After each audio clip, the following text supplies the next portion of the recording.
OU Texas game?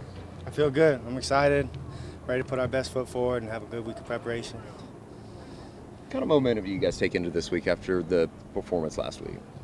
I think it definitely helps. Having come off a good performance, I think there's definitely things we can improve on both sides of the ball, and we're well aware of that. And so we're going to try and clean those things up, and like I said, just have a good week of preparation and then put our best foot forward this week. Drake, you played in a lot of these games, OU Texas games now. I'm not saying you're an old man or anything, but anyway, your thoughts on this series and what it means and what it is?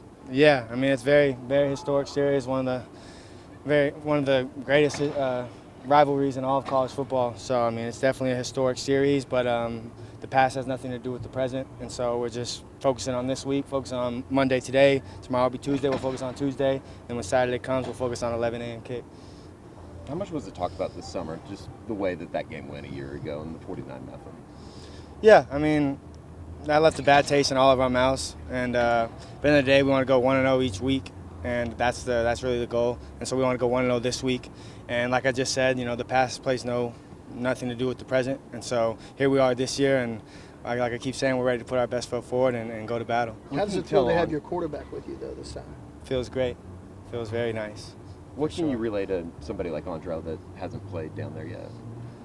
Just try to tell him that, it's a dogfight, and the closest thing for him to give him some perspective that I can think of for him would be Michigan, Ohio State, and still for me, I've never played in that, obviously, so I don't want to downplay that, but this is one of the greatest rivalries in all of college football. So just trying to reiterate that to him, and yeah, I mean, it burns a little different. Having Dylan in this game, though, as well as he's playing, what does this mean for you guys? It's great.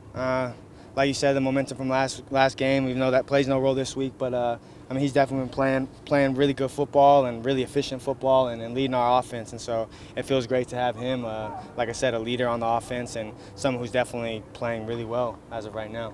Let's turn the clock back to 2020. How much does that play, and I imagine you know the one I'm talking about, how much does that play live in your memory? 2020, the COVID year. Yeah, that play was something. I'll remember that for the rest of my life, for sure. Is part of that just the stage that this game is and provides every single year? Yeah, definitely. Like I said, just the pageantry of it. I mean, everyone, even for the fan bases, for just everyone, if you're an Oklahoman, I mean, you don't like Texas. If you're a Texan, you don't like Oklahoma. And so it really boils down to that. And so, yeah, I'll remember that play from 2020 for a long time. But, on to better things now this year, 2023 Sooners. How nice was it to get Brennan going a little bit on Saturday, finally get him into the mix? Yeah, no, I was happy for him to see him healthy and running fast again and going helping our offense make a big play right there, a 40, 50-yard gain just in one play, getting us down in the red zone like that. It shows the capabilities he has and the talent that he has. I'm excited for him. Does he make the Sooners 4x100 relay team? I think if you asked him, he would say for sure. They all fight about who's the fastest in the locker room, and he's definitely up there arguing with them. So, can you imagine what this week must be like for him? Obviously, yeah, flipping over. That's gotta, Can you even put into context what that must be like for him? Yeah, I'm sure. I mean, you'd have to ask him to be certain, but I'm sure that it means a lot to him to go play his old team and a team I'm not sure exactly how he feels about him, but he's a Sooner now, and so he better be bleeding crimson and cream. What does it mean to you to make a mark on such a historic game like you've mentioned? I mean, it's an honor, really. A pleasure, an honor. Just grateful for the opportunity, grateful for all my teammates, my coaches, everyone trusting me to be in the position I've been in the past to make the plays in a game like that. And I just trusted my training to feel prepared and capable and confident enough to go and make plays like that.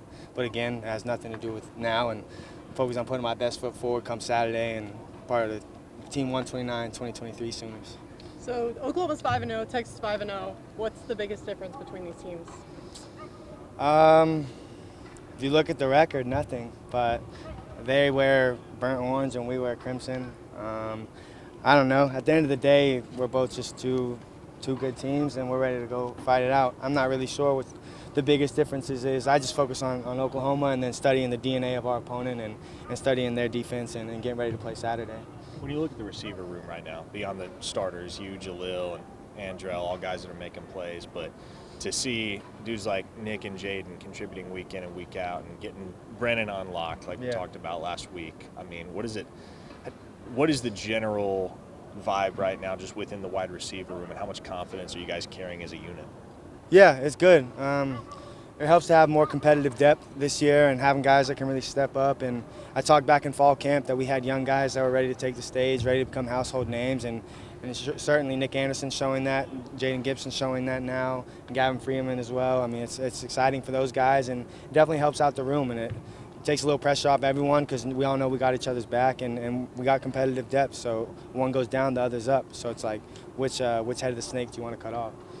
What do you think is the biggest difference in where Dylan's at right now than he was at this time last year? For one, he's healthy this week. That's nice. But just the efficiency aspect, he's always been very efficient. But the efficiency aspect, playing great on third and fourth down, really, really efficient there. Really great in turnovers, taking care of the football. And honestly, like I've always said over these months since the offseason, just building this connection and rapport with the wide receivers and us all being on the same page and having a good connection, him knowing where we're going to be, us being in the right place at the right time, and just making plays for each other. Drake, I think you know Brent, or you've known Brent longer than any teemmate, fair to say. Right? Yeah. Coach Venables. Yeah. When did you first get a hint of his intensity? Do you remember? Yeah, when I was a kid, when I'd go over to his house and hang out with his sons, Yeah. you could just, I mean, he's just always wired a little bit different, that passion, that intensity. And you could see it out at practice as a kid, but you didn't really understand it until you get coached by him now. But I could definitely tell he was wired a little bit different even when I was younger. Did he like play games with y'all when you were at that, or are you just talking about just? No, just the intensity. Like whenever we'd go, whether it's to practice, whatever, like just getting us right in the right mind frame. This is how you approach the game. This is how you approach life. This is, about being a man and I don't know exactly a perfect example, but kind of exactly how he is now is exactly how he was then. And you guys are going to get a lot of questions this week, just like they are down in Austin, about pride. How big a deal that is in a game like this. How big a deal do you think it'll be for Coach Venables, given his history in this rivalry and what happened, last year?